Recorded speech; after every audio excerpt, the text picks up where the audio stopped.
Why was Teddy wearing 5 grandpa sweaters? Why did his shoes look like 3 Converse, chucks for one 3 shoe? chucks per toe? Like, why not just make one big chuck? The whole sequence where he gets transformed into the other outfits. Yeah. Oh, yeah. And then they're like, okay, now you look like a cop. And he's still wearing a turtleneck. Like a scarf. Yeah, you look good. You look like a real cop. I'm too sexy for my clothes. He looks literally exactly the same. They're like, nice outfit, Teddy. You look like a cop now. It's like, he's just Does wearing he? a hoodie. Versus the cat suit that Goldberg's wearing. Yeah, Oh, like I know. Yeah, like Whoopi's she's like in a cat suit. some cyberpunk cop, and here he is dressed like like- just like your grandpa. Just like, a Like grandpa. Marty McFly's Yeah, dad. yeah. Yeah, fucking hipster grandpa over there. Making stuff is hard, Especially in the entertainment world. Where big egos, bigger budgets, and just plain bad luck. Can make things go horribly wrong. and we're going behind the scenes of these disastrous Never ending. And often dangerous productions. to find out why. It was a shit show.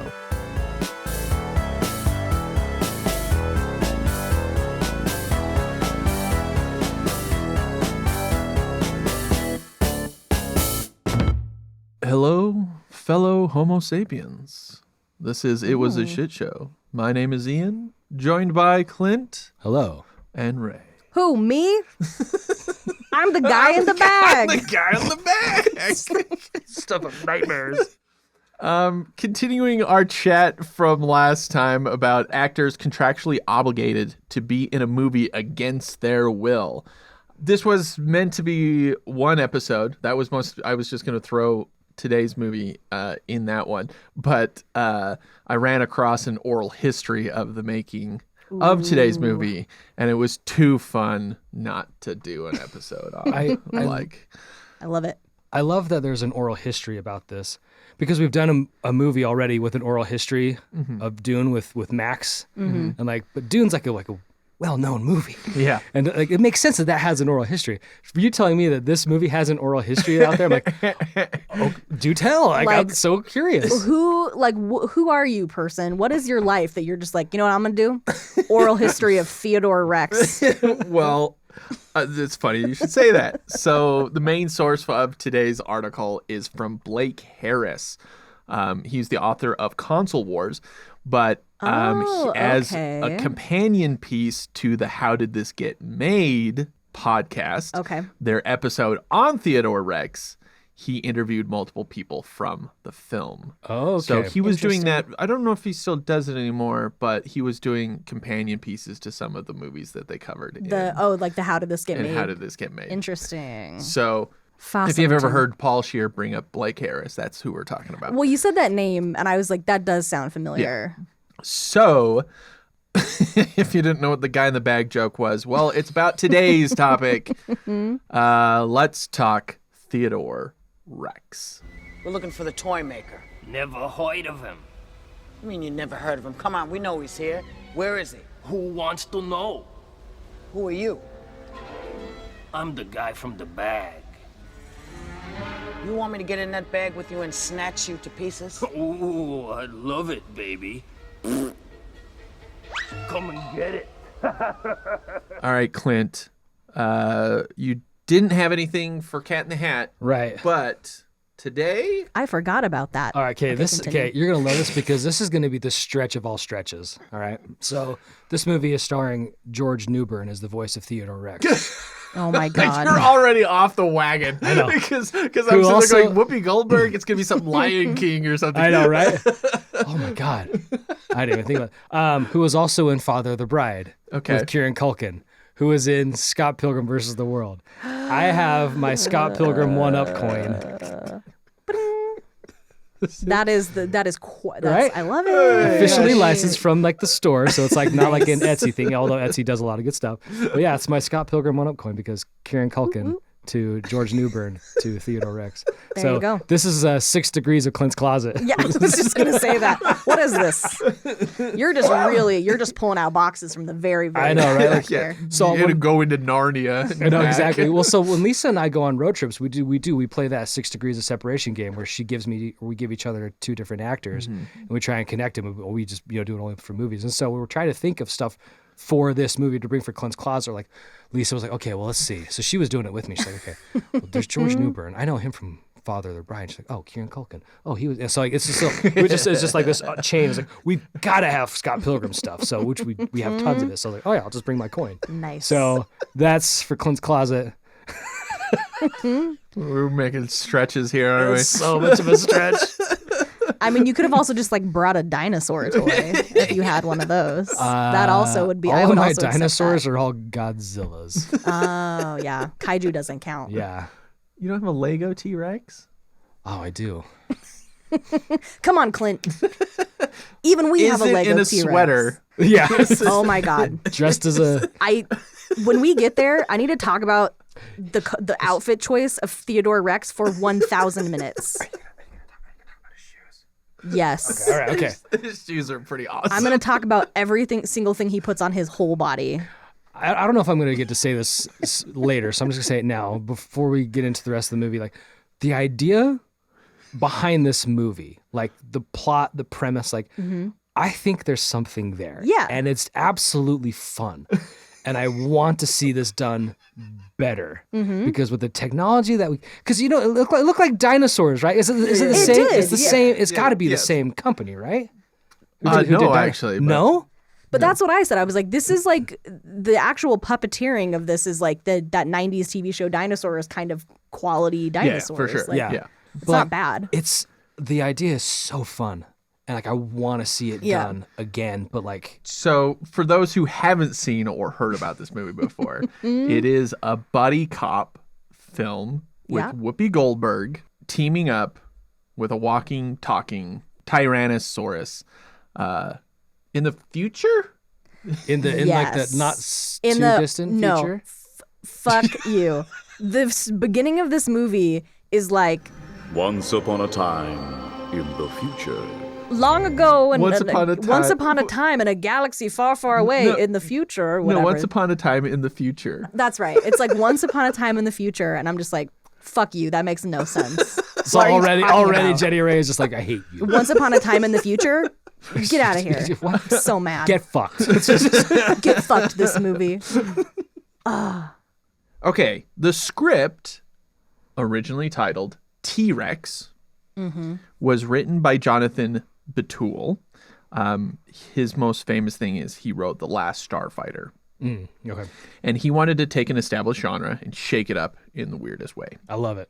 So, But- as you said, But like, there have been so many odd couple body. It's like a guy and a dog, a black guy and a white guy. Like that's like talking dinosaur. that's true. But like buddy cop, like odd couples are like the most played out type of movie there is. A black guy and a Chinese guy.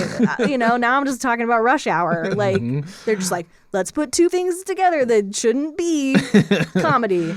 Okay, so Betul approached producer Richard Abramson. He, at this point, did all things Pee Wee Herman. He was like the producer on everything from the movies to the TV show.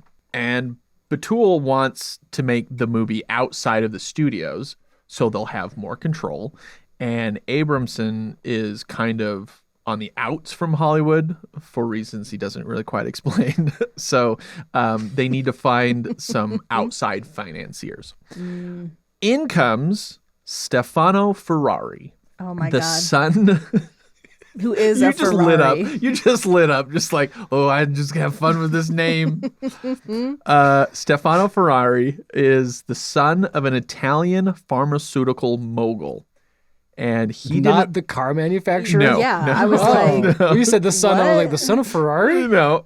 an And actual Ferrari? no. So he. Yeah, no, he sold his Ferrari. The financing was he sold his Ferrari, which he named what? Steven? What was his first name? Stefano. Stefano. My Ferrari, Stefano. I had to sell him to finance my movie. So pharmaceutical mogul, but he didn't want to inherit his father's business. He wanted to make movies. He was cut off from his dad's money and was living off of his wife's modeling career. This guy is John Ralphio from Parks and Rec, by the way. Just in my head canon, that's what's happening in my head. No, he's going to be one of our main people today. Yeah, you're right. Ferrari is using a lot of his own quote unquote money for production, but he also got an Italian company to help finance the rest. Is it the real Ferrari? His Uncle Ferrari. Yeah, Uncle Ferrari. It's like someone is like, your last name Ferrari? Yeah, that's my last name. He just stuck with it. Yeah, Just never corrected him. Okay, so this is, I just thought this was a very fascinating quote from, you're going to be Richard Abramson, about where money comes from for movies. You know, the motion picture business has a reputation for attracting money. When I first started, there was German tax shelter money, and then the Japanese came in. There was always somebody the producers could go rape and pillage to get money from. Jesus Christ, Right? Abramson. Wow. Which Those are strong words. But is kind of accurate and kind of fucked up. Yeah. Like people always want to get in on Hollywood. Yeah, exactly. Which is, by the way, the worst investment. Don't do it. Don't get Actually, involved. Ferrari talks about that a lot. He's like, It's terrible. He's like, I could go to a meeting. And go, this drug is going to cure cancer, and he's like, 100% investors will jump aboard. And he's like, now I'm gonna make this movie. Spielberg is gonna make it, and Tom Hanks is gonna star in it, and then like 20% of people will get behind. It's too that. risky. It's too much of a risk. That's like gambling. Like, Yeah. yeah. I don't like those odds. Okay. Okay. Batul's agent demanded that he also get to direct the film. So the original script was a white male, and producers needed a big star to secure financing. They originally thought of Kurt Russell, which I actually think, like, you throw Kurt Russell in that movie and you go, yeah, it kind of Yeah, works. that works. That can still happen. In the movie we're going to write of this movie that's going to be a remake with Kurt Russell. I want him as the voice of the dinosaur. He'll do both. Yeah. Oh, He's both the partner and the voice of the that's going to shake dinosaur. up your whole buddy cop thing, I right? like it. This is an Maybe his interesting son could twist. be his son will be the cop. And Yes. he's the dinosaur. They want Kurt Russell, but eventually come around to the idea of Whoopi Goldberg because she was very big at the time. She was one of the biggest comedians. She did both the Sister Act movies.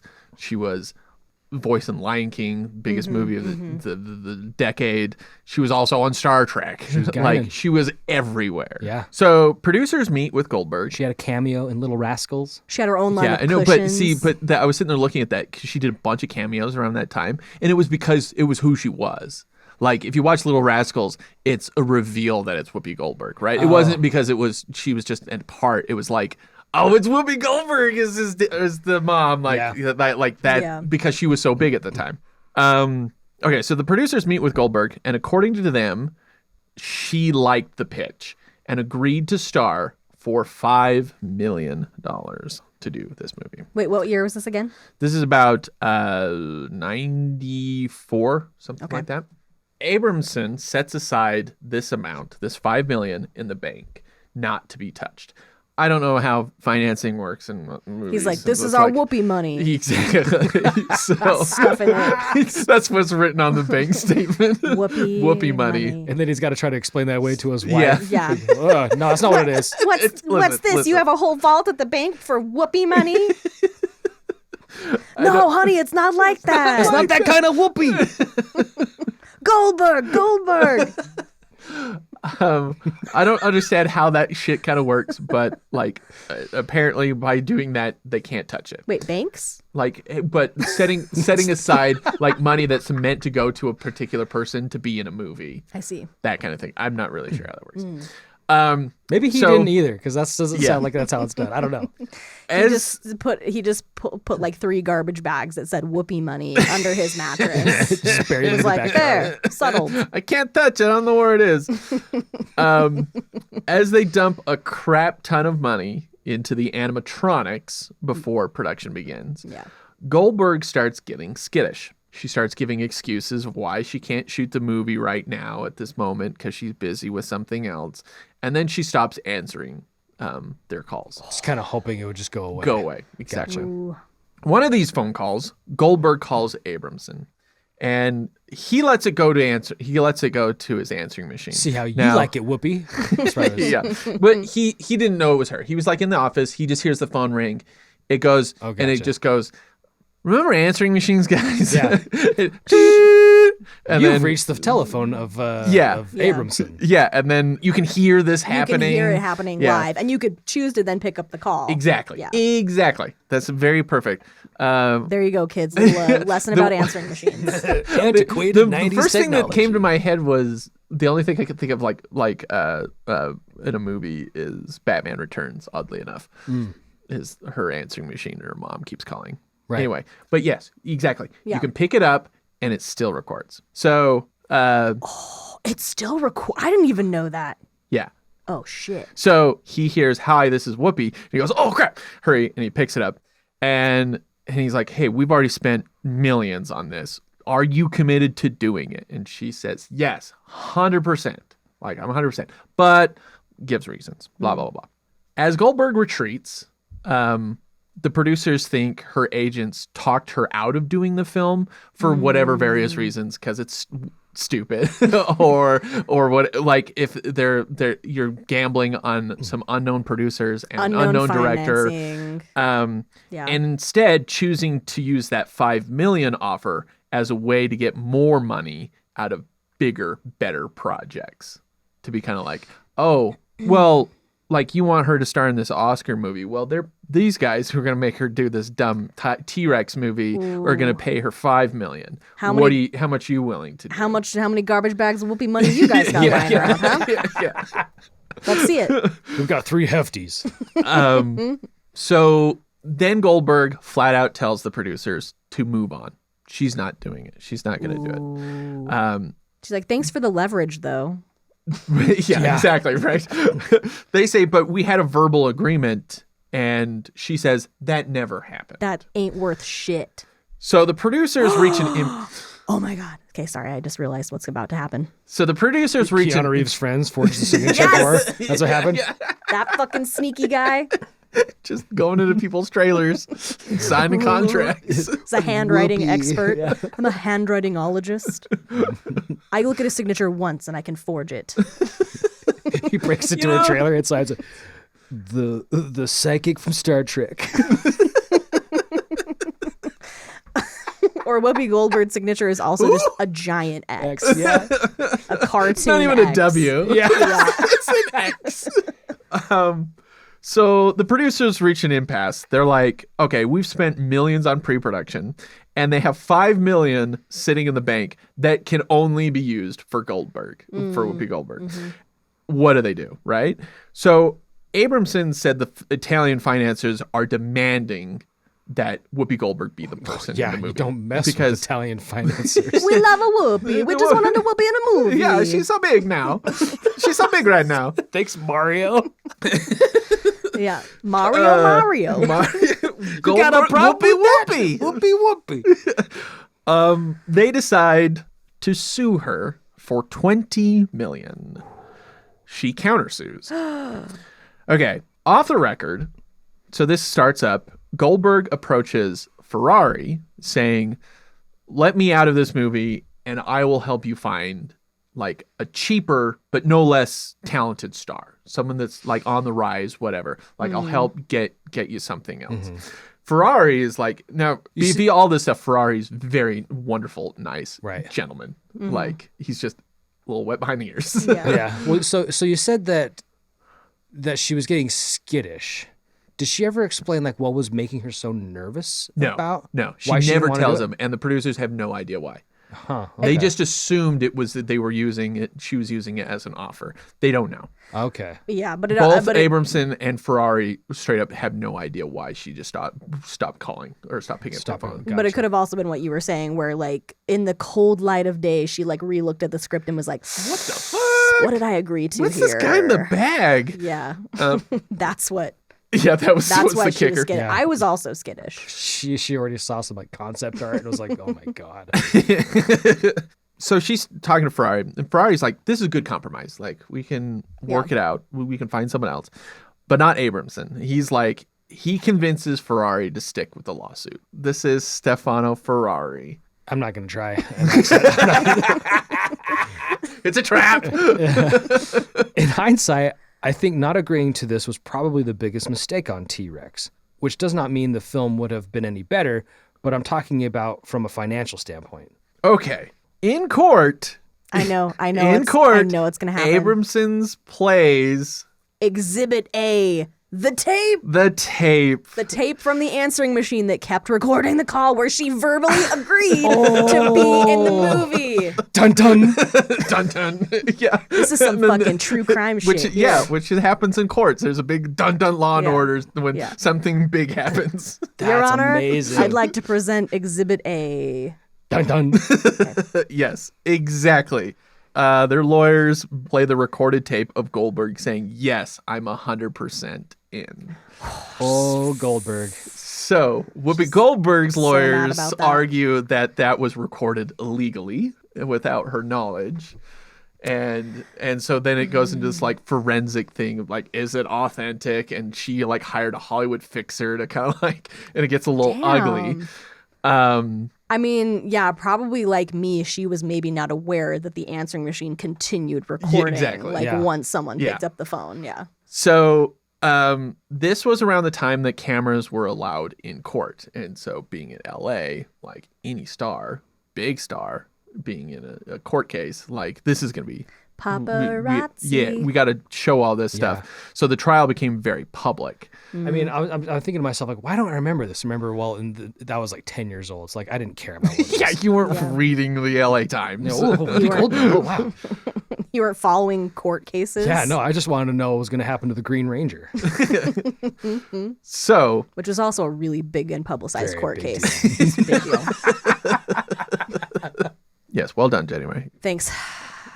Really good at true crime. So Judge Lester E. Olson basically tells Goldberg that she's gonna lose, and you should settle. So both parties go into mediation. Goldberg is filming something else at that time, so all of these meetings have to happen after she leaves set. So Goldberg and her lawyers are in one room. Abramson's is in another. And so they have a mediator sitting there having to bounce back and forth between rooms, because they can't sit in the same fucking room. Oh my God. Okay. So That person just pushes their chair But back, why? like walks down the hallway. Hold on. yeah. Walks to a different room. Oh, my God. But why? Yeah. Walks to a different room. because they don't start until like 6 p.m. because of her shooting schedule. yeah, These yeah. meetings are going until like 2 a.m. Jesus Christ. And this goes on for days. Abramson gets sick of this, and he's like convinces their lawyers that like, let's just sit in the same room and talk this out. My dogs are barking, you guys. I do not want to just keep on going back and forth. Like, can we just please just all sit in one room? Get us some bullhorns and one of those fucking Citizen Kane tables. We'll sit on opposite ends of the room and we will shout. He just goes nuts and just starts tearing down the wall between the two of them. Do this. Yeah. He's right there. Look him in the eye and say the fucking thing. Ask him, but why? One condition: Abramson and Goldberg are not allowed to talk to each other.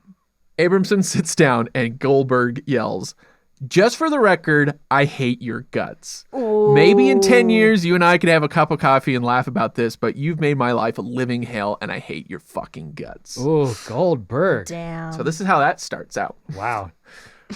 Knowing that That was rule number one. That was rule number one. But why? yeah, but knowing that this film gets made, I'm thinking to myself, This is a bad start. such a bad start. But this is what I was saying in the contractual obligation episode is like, I don't understand why the production company would it's like, just hire a new actress. Like, she's gonna make your life, like, even if you guys sort all this shit out and she agrees to be in the movie and she does it for the original amount, like, it's gonna be a nightmare for every single person trying to get that movie made, because if she's that mad about it, where she's like, I fucking hate your guts in a mediation meeting, she's gonna make your life hell. Yeah, and especially stars. Yeah, absolutely. Stars who think the world revolves around them. Especially they're gonna make everybody's life a living hell. Like peak Whoopi. Like, you're getting peak Whoopi. Mad at you? No thanks. Just get someone else. She can be really creative in how she makes fun of you. Yeah. Yeah. After hours of arguing, Abramson offers her $7 million to star in the movie, and Goldberg agrees. Okay, well, but I still hate your guts. Yeah, right. But I still want it on record. But Abramson and Ferrari are not allowed to be on set when Goldberg is. Okay.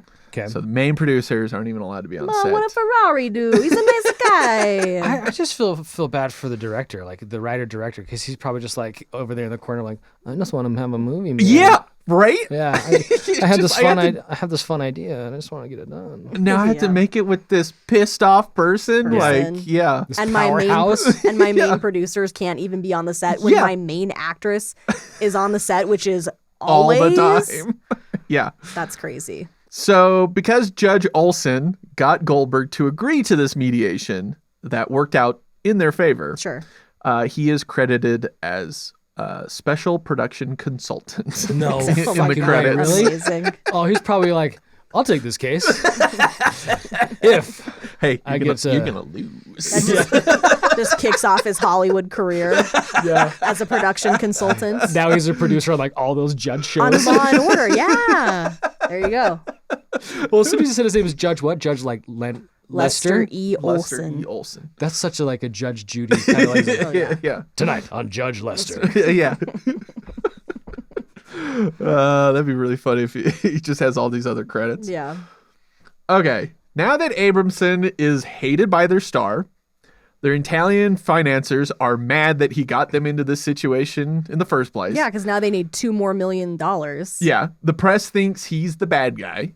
Yeah. The case costs them an additional $1 million. Jesus. And as he says, for reasons he doesn't remember, he lost faith in Boutel as a director. What did he do? Abramson decides it's best to walk away. We shot the movie yet, bro. Calm the fuck down. He's just like sitting there waiting for the phone call about whether they're going to start. Poor guy. Holding the script. Are we starting yet? He's got his script in one hand and his director's 2x4 in the other, and he's just waiting. For months, he was just sitting like that. Sitting next to his answering machine, waiting for someone to call. After all that, Abramson decides it's best to walk away from the film. Oh my God. After all that? After all that. Puts up a huge stink. And then finally he's like, I'm taking my ball and going home. I mean, but what? With what, though? He didn't really get anything out of this. No. Right? He just became the bad guy. Yeah. He's still listed as the producer on the film, and Sue Baden-Powell replaced him. So those are the names you'll see on the screen. Lo and behold, Boutel was not given the best situation to be a first-time director. No. Especially on his own project. Right. Because he wrote it too, right? Yes. Yeah. And was described to be in way over his head. He was known for second-guessing everything and asking for changes halfway through. Halfway through completion. I don't know. Should the dinosaurs just dance or should they fuck? I don't know what they should do. Because I was getting real confused about what was going to go on in that scene. Turns out they just danced. They just danced. Well, they don't really have a functioning genitalia. That would cost us a lot more animatronic money. So we're going to need one more garbage bag of millions to do an animatronic penis. I've seen a cat's hat get hard. Yeah, it can be done. It can be done. We have the technology. We have the mocap. So he. Oh man, call back to food fight. Yeah. So he was known for wanting changes halfway through completion, like sets. So production Walter Martitius, he's just getting annoyed with this because he's production designer. The production designer. He's annoyed that Boutel would go home for the weekend and be like, watch some movie and then come back the next day and go, what about this? Yeah. And so someone fucking take his TV away. Okay? Yeah. And Jesus Christ. He would eventually start saying, of the 5 things you want, pick one. And he would just like do that for like everything. Oh my God, is that guy me? That Yeah, sounds like no, me. this is 100%. Batul was constantly rewriting as the days went on, and he would give the actors the new lines just before they rolled camera.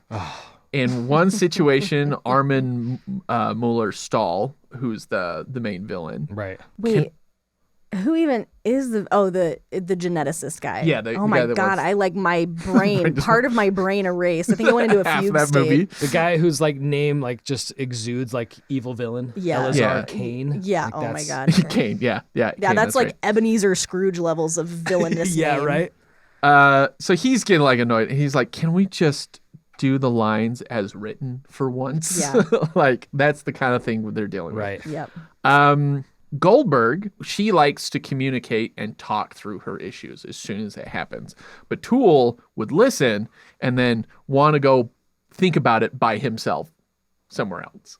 But because he was like, I'm going to just go do this stuff by myself, so think about like how to solve problems. He also didn't have producers on set to help him with this shit too. To bounce ideas off Yeah. of. Yeah. So he was kind of just thrown in with Yeah. the wolves. And God knows if they're going to answer the phone. Yeah. Just have it go to answering machine. Nobody like wants to record anything anymore. No, he has 'cause like, they're oh, Jesus, worried. not doing that. No way. They're gonna make me do some other terrible movie. Hi, you've reached the answering machine. Oh God, hang up. Hang up the phone. Don't say anything. It's not Batul. It's admissible in court. You don't have my permission. I'm not committing to anything. I don't consent to this being recorded. I would like that stated up front. Yeah. That being said, what would you do in this situation?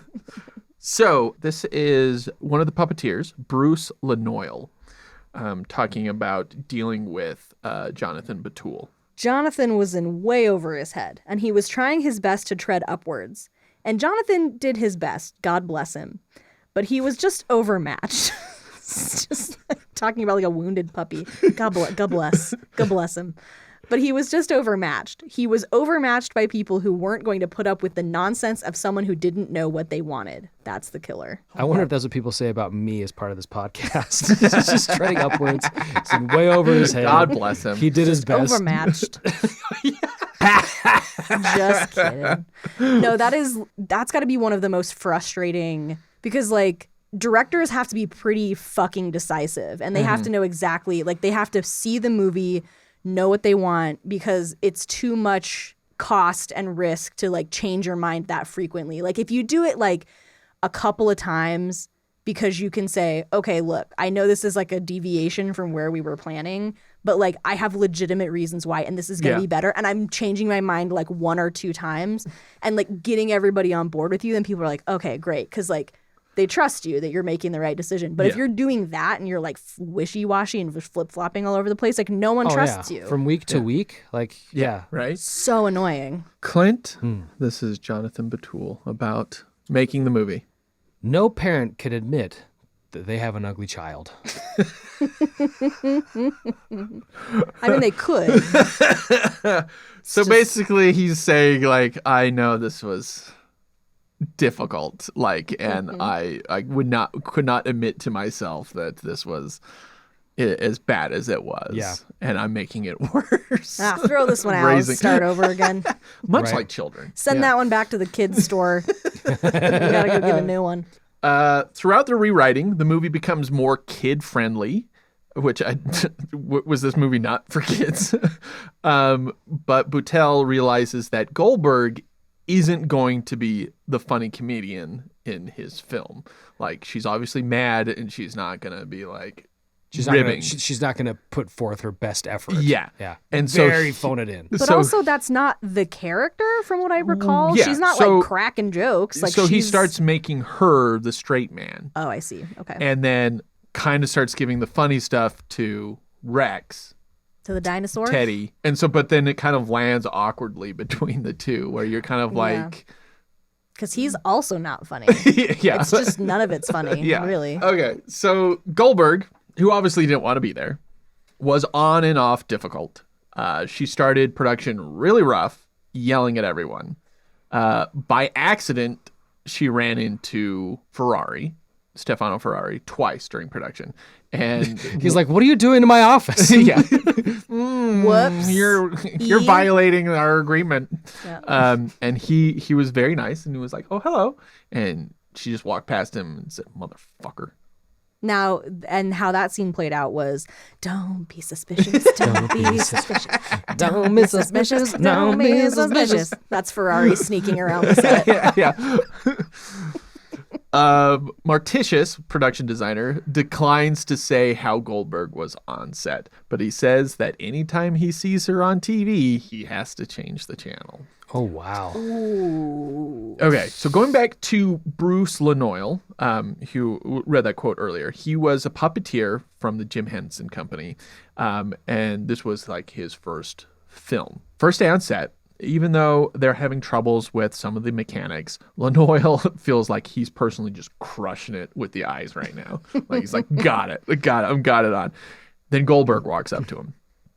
Again, first day on set, and she's like, "Is this fucking thing going to work?" And he's like, "We're trying. It better." And then walks off set. Jeez. And he's the puppeteer for Teddy. His face. For the face. The face. Yeah. Lanoil goes to his tiny trailer, and as he describes, is just a toilet and a stinky bed. This is Lanoil after that moment. So sad. This tiny stinky trailer. I'm in the fetal position saying to myself, it's over. My career is over. I'm just going to go home to my wife and have to tell her what happened. Whoopi yelled at me and I'm never going to work in any town or any planet known to man ever again. Oh. You know, I wish, so sad. I really wish that like we had like foresight into the future, right? Because like Whoopi, yeah, big name at this time. Mm-hmm. Like now, I don't know so much. I mean, sure, she's on The View, like whatever, you know, I don't know if she does anything else other than that. I mean, I'm, you know, other than this experience, I'm a Whoopi fan, you know, but like, if you could just see like, yeah, bro, like, it's okay. Like Bro, after 1999, you're fine. Yeah. Like you're cool. Like, It's not that big of a deal. Yeah. Well, as things go along, Goldberg accepts her situation and she really starts bonding with the people who perform Teddy Rex, especially Lanoil. And she discovers that he is in this tiny trailer and she organizes for him to get a better one. And by the end, Lanoil said that they became good friends. And when his son visited on set, she was wonderful. wow. So yeah. So some evolution there. Okay. I don't know. Some evolution. Maybe that's what we'll evolve into is the man in the bag. Yeah. That's Oh my God. Yes. yes. The Balker's kooky eyes. Yeah, I'm the man in the bag. Well, you got a problem with that? You got a problem with that? Unrelated to Goldberg, the biggest problem for Martitius was designing sets for a dinosaur that had a 5-foot tail. Like, As you can clearly see in every scene of this movie. yeah, how do you lay out a set when Theodore would turn? Like, how do you design a chair for that? Yeah. You Like- make the sets huge. His apartment is It's enormous. huge. Yeah, and so if you watch a movie, like how Fucking much airplane hangar. Yeah, like every room is enormous, and that's because of the tail. Yeah. But I wonder if this is actually where all the tail jokes. That has to be. All of the spontaneous tail hitting people jokes have to have been from the fact that everyone was just like, dude, this tail is unwieldy. This is shenanigans. Yeah. Like, Those get it are- under control. Those were pretty funny jokes. Did he wear? Those were laughed. good. Did he wear Every a time. watch for a ring? Is that what that was? Okay, we'll get to the ring in a second. Okay. But like the tail smacking was just like, Okay. All right. And it just kept kind of getting funnier. I laughed every time. Yeah. I was just like, I don't know why this is funny, but it is. The enormously comical sound effect of when it would hit people. It was so aggressive. That's, I think, why it was originally funny, was because it was one of those things where it's like, damn, Foley people, calm down. It just sounded like someone just being like, yeah, like a 20-pound like sack of flour, like hitting something. Hey, pig. Hey, watch it, Tubby. Sign back there, sorry. With the tail. And you're just like, shit, that was violent. And then every single time they did it was funny. So yeah, it's just like, how do you design all that kind of crap? And so that was just like the hard thing for them. That wasn't Whoopi Goldberg related. Yeah. But then there was also some random stuff. This is Lanoil again. We just had so many crazy things happen, you know? Like, there were some rival puppet builders who came in to take pictures of what we were using, and then they got caught doing a little bit of espionage. It was the craziest process, the stupidest, nonsensical stuff.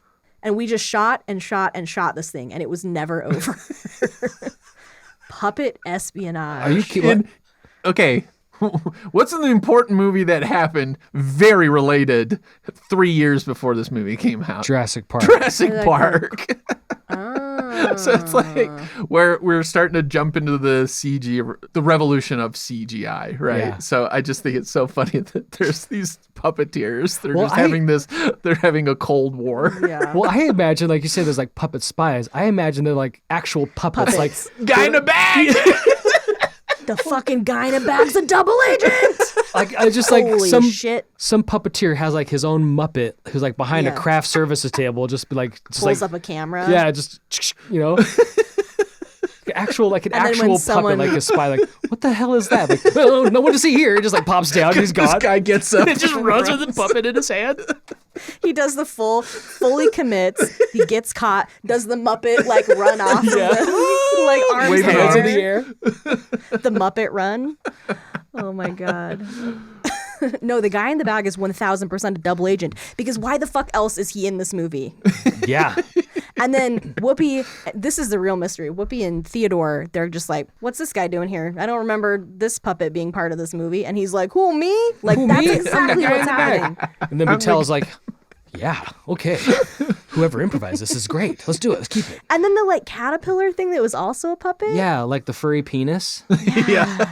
See, it makes no sense. Well, that's just, you think of puppets, and you think of puppets in film. You're gonna inevitably think of Jim Henson. And all those Muppets, Sesame Street Workshop, just a lot of really fun, wholesome characters. To think of them just being like, I'm gonna take some notes and take some pictures of these other puppets. Like, oh my, like it's such a weird thing to think about. Like to be so conniving in an industry that is just like, just share. Yeah, like I feel like they're Share like what we learned. Yeah, like we're a bunch of friends, like Yeah. doing puppets, and all of a Yeah. sudden they're just like, I'm gonna nail these bastards. How do they do the tail? They finished the movie. Ferrari calls the movie an actual piece of shit. Oh, God. Abramson calls it unwatchable, and Goldberg has said it's her one regret.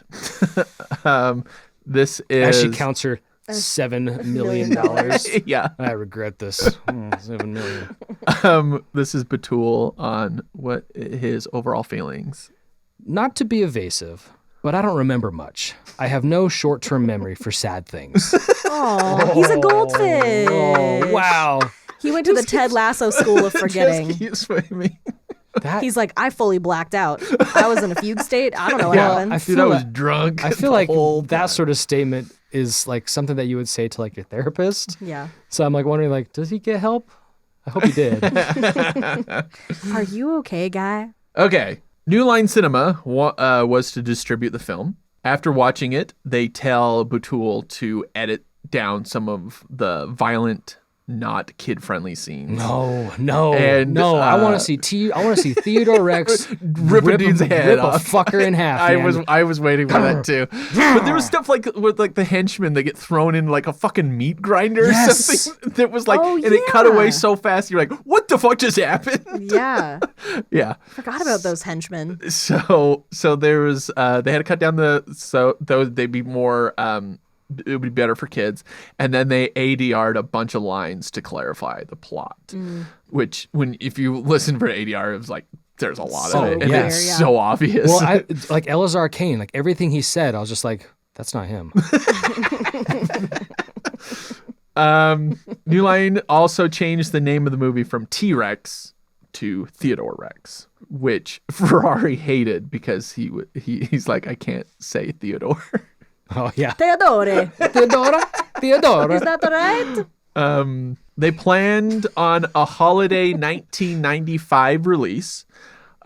Worried about the competition, they moved it to March of 96 to be released the weekend after Whoopi Goldberg hosted the Oscars, hoping to capitalize on her fame again. Then that doesn't happen. So a rumor starts that Goldberg is asking New Line to bury the film. In exchange, she'd star in a future film for them. Contractually obligated. I will sign any contract you want if you I will don't get my friend bury the Keanu to find his friend to forge my signature for you. on the contract, Whoopi, under your signature, it says Keanu. Yeah, he said you do the movie for me. Yeah. It was Whoopi the whole time. That was the friend. Oh my God. In the little trailer. Okay, so after some test screenings, it was decided it should not be released theatrically. The movie did open internationally in Germany, Spain, Japan, but ironically, not Italy? Not in Italy. Oh, that's Oh funny. my God. Ferrari was heartbroken. Theodore Rex was released on VHS on July 2nd, 1996. On a budget of $34 million. Jesus. It was considered the most expensive straight-to-video movie ever made. Well, there were so many goddamn dinosaurs in that. Right? Yeah. The production on it is kind of insane. That's the first thing that I said. That's why I thought that maybe the relation between this and Cat in the Hat was the production quality, because the first thing you notice is like, wow, these are expensive movies. Like you can see it. It's all on camera. Yeah. Like the amount of like sets they had to design. When they go to when she goes to the props club, they had to make. or they go to the club. Yeah, How fucking how many fully puppeteered dinosaurs that there were. Like how big the fucking sets were. Seriously. What was going on with that one dinosaur who was just like wanted to fucking super rapey. Yeah. And he's like, He's like, and she's like, I'm gonna move away from here. yeah, Like, that dude smart, is so smart. that was a weird choice for her. Super weird, dude. That thing at the table just clacked at me. Oh, that's just Grok. He likes soft skins. He thinks you're kind of cute. The part where she's sitting at the bar. Just laughing with that one dinosaur That one randomly. dinosaur that just kept turning like, ah! Yeah. I think I feel like that was an outtake. I feel like she was standing there. Okay, so this is when she and Lanoil became really buddy-buddy. She's standing there. They're going to do a scene, and he was just like doing gags with the dinosaur puppet, and she's like, guy. And they're like, put that in. Whoopi's smiling. Put it in the movie. Yeah, oh, yeah, Because yeah, that's right. the only time She in that looks whole like movie she's where she even having a looks good like she's time. having fun. Yeah, that's very And true. it feels like an outtake for sure.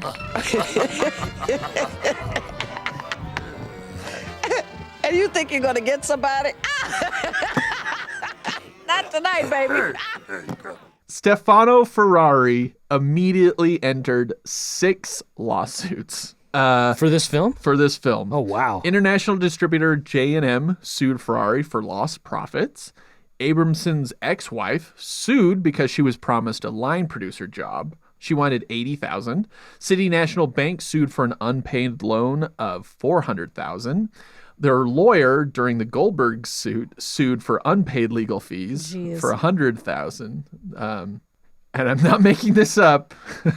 Tommy Ferrari, of no relation, sued for copyright infringement because he initiated the deal for the original script. $400,000. I thought you were going to say he For his name? sued him for his name. He's got the same name. Is Ferrari, Bro, that's is how Ferrari names just work. like Smith? The Smith of Italy? So a different Ferrari Completely different Ferrari. sued this Ferrari because he opted to do the project first, and then this Ferrari drove in, and yeah. Yeah, pretty That's much. wild. that is crazy. But I love it. Just like you're choosing to go by Tommy Ferrari. Oh, yeah. Hey, I'm Tommy Ferrara. It's like Tommy Bahama, but Yeah. Italian. And Goldberg sued again because the production listed their initial lawsuit under the film's budget. She won an additional $800,000. Man. Wait, she was mad that they put the lawsuit as like a line item in the film's budget? Yeah, so they write it off. Can you sue over that, though? That just feels like tax fraud. I don't know. I don't know. And then the IRS sued for tax evasion. And I'm also going to sue because my original $5 million was in hefty bags. And not generic. I had to count those by myself. Yeah. Such a weird lawsuit. Oh my God. That sounds like a nightmare. So around this time, when they found out that they're not going to release the movie, and he gets all these lawsuits, after spending about $14 million of his family's fortune on the film, Ferrari's father died at the age of 58. Oh. So if you notice, the film is dedicated to him in the credits. Papa Ferrari. If I was the ghost of him, I'd be like, no thanks. That's where I'm going to be listed forever. Yeah. Stefano, come closer. Stefano, come and look at your papa. Put my name in the credits. Don't put my name in the credits of your shitty movie, Stefano, please. This is my dying wish. But Papa, you don't understand. This movie's going to be great. No, I've seen the rough cuts. Stefano, you're my son. I'll always love you. Your movie is shit. If you dedicate it to me, I will haunt you so hard there will be lawsuits against you. Yeah. I will haunt the fuck out of you.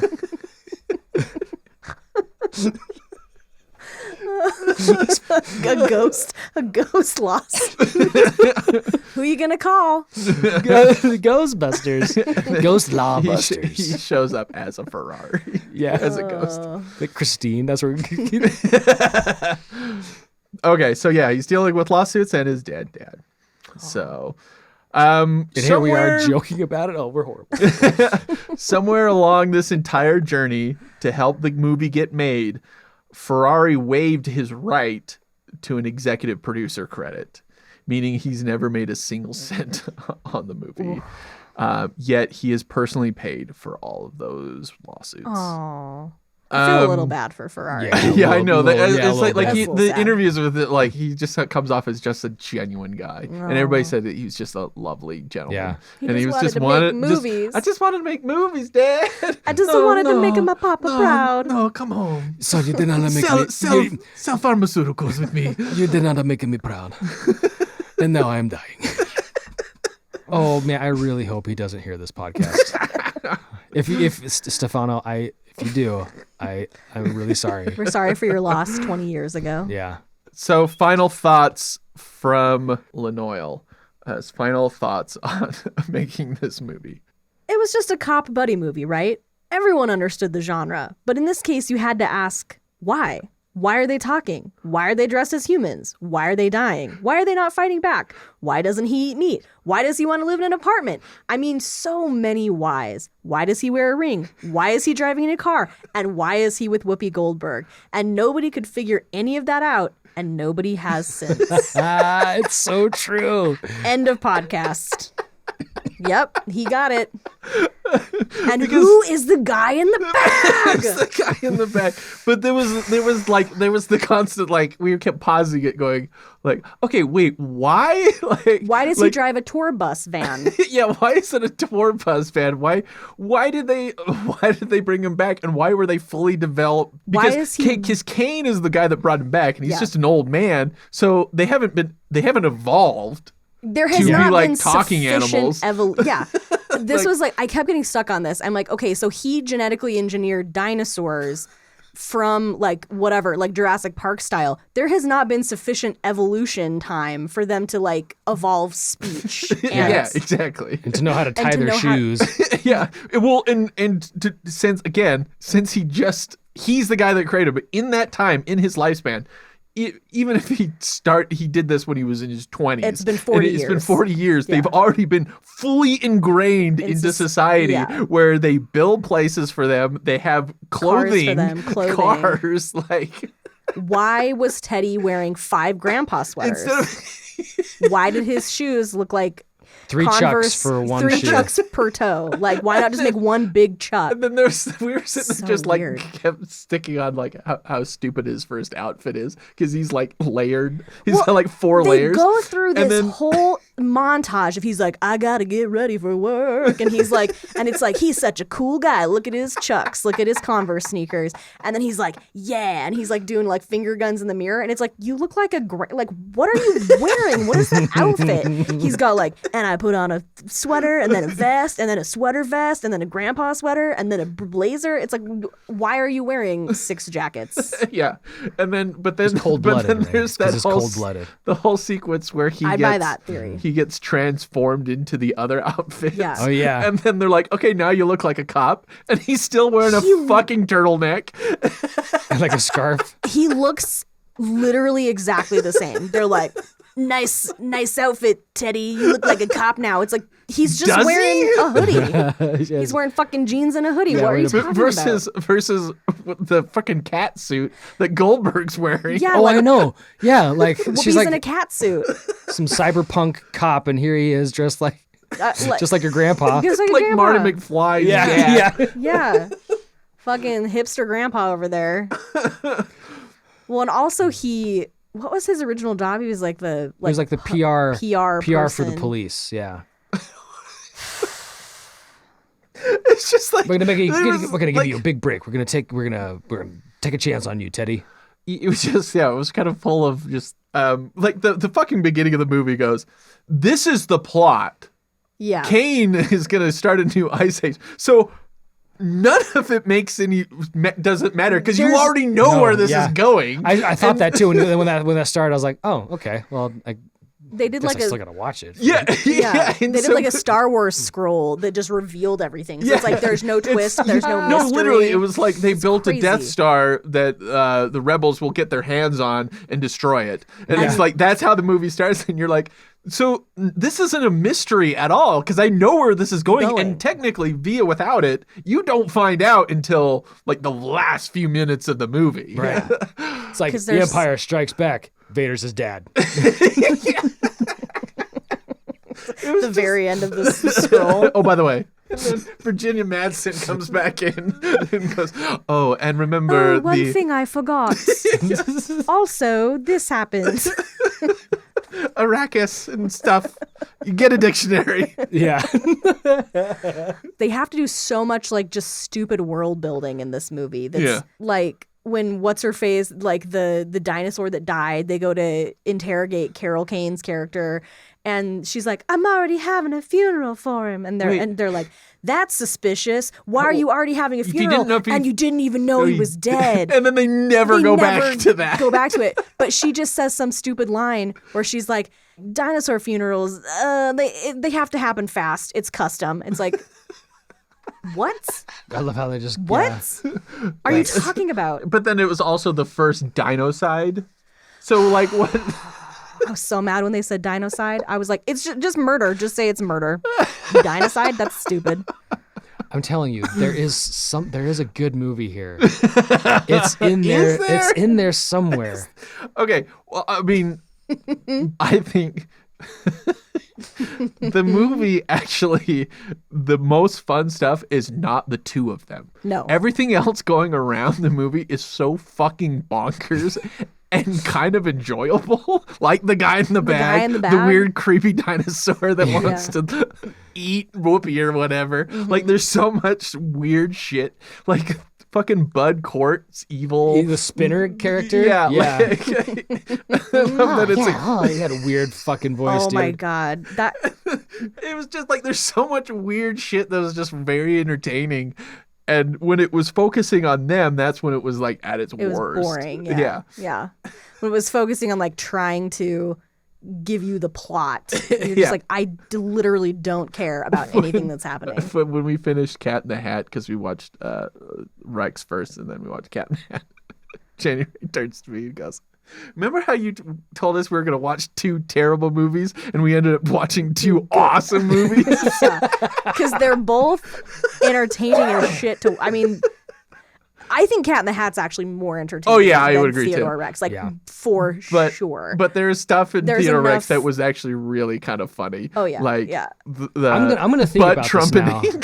Oh my god, that fucking line! What? I didn't butt trumpet. Just tiptoe. And what does that smell? Is that you? It's not me. How could it be me? Did you? Look, I didn't butt trumpet. One of these Fine, things is leaking. Fine. Pardon me? That is such a 90s thing. Yeah. Like they interrogate the toy maker via farts. Like it's so it's the stupidest. It's so stupid. There was just so much stuff that was kind of like you had to appreciate some of it because it was so fucking bonkers. Oh, yeah. Like the funeral. The funeral You're just like, was what insane. the fuck is happening? And all the dinosaur puppets were really cool. Yeah. Like- it scratched that same itch as the TV show. Yeah. You're just like, these are cool. they're way cool. Yeah. I only have one last quote, but we can ask right now if it was worth it. This is hard for me because I think overall probably no, because it sounds like there was a lot of lawsuits. I feel real bad for Stefano Ferrari and Papa Ferrari. Ferrari. I've got 4 words for you. Man in the bag. I know. That's why I'm really torn because I feel like I'm so much happier now that I have the man in the bag in my life. Yeah. Like really you have to hard. go through an hour of that movie to get to that Get to moment. it. And it doesn't even last 3 minutes. Yeah, and it's so fucking insane that you're like, why did that happen? But see, if I hadn't gone through the movie, Exactly. then the man in the bag would not have been as rewarding. No. If they were just here, I'd be like, Yeah, why do I care about this? But if you're listening to this, you're gonna suddenly Google "man in the bag." Like No, it's just don't. gonna be fucking weird. no, don't. The whole Google movie's it. the whole Just movie. watch the movie. The whole movie is on YouTube, but you have to put in the work to get to the man in the Man in the bag. bag. Yep. You have to, because then it's infinitely more rewarding when you get there. Yeah, I'm really torn. I mean, I'm gonna.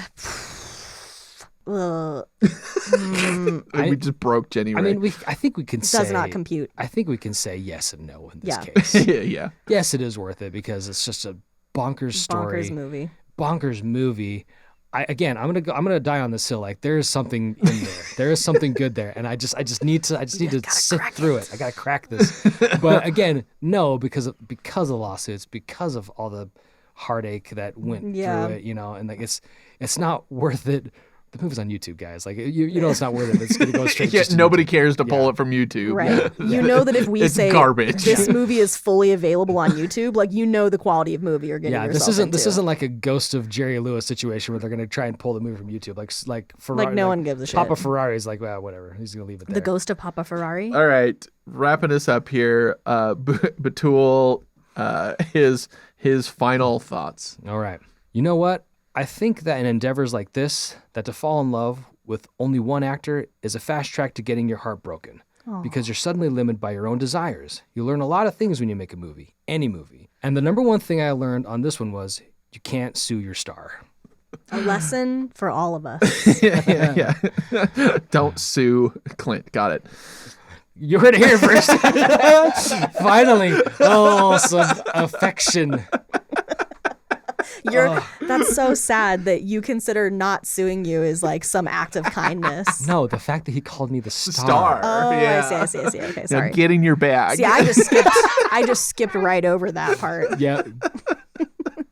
Clint's like, Ian's not being mean, therefore he's being nice. Yeah. All right. Any final thoughts?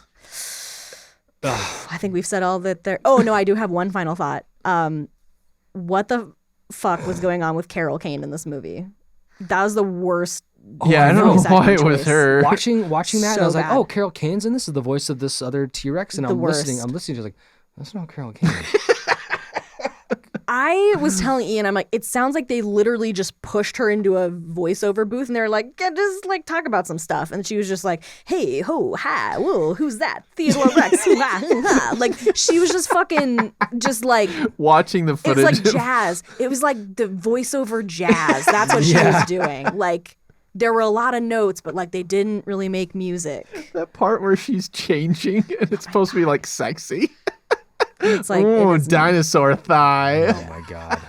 and she was just like, hey, baby, why don't you come back to my place? And it's like, what is this voice that you're doing? But then, and then they leave the club together. She's like, "You want to walk me home?" And he walks her to his place. house and then leaves her there. in his bathtub. It's because they couldn't build 2 dinosaur apartments. Yeah. There was not physically enough space in the sound They studio. took up so much space already with Teddy's. It's just like that. She's like, "Hey, baby, want to walk me home?" And they're like, "Oh, fuck. Just walk her back to Teddy's house. We only have one room. We only have room enough for 1 dinosaur apartment." No one's gonna care. I got a feeling it's gonna go direct to VHS anyway. Okay, and with that, we have now officially, I think, said all that there is to be said about Theodore Rex. Yep. Theodore Rex. Theodore. This episode is dedicated to the man in the bag. The man in the bag inside all of us.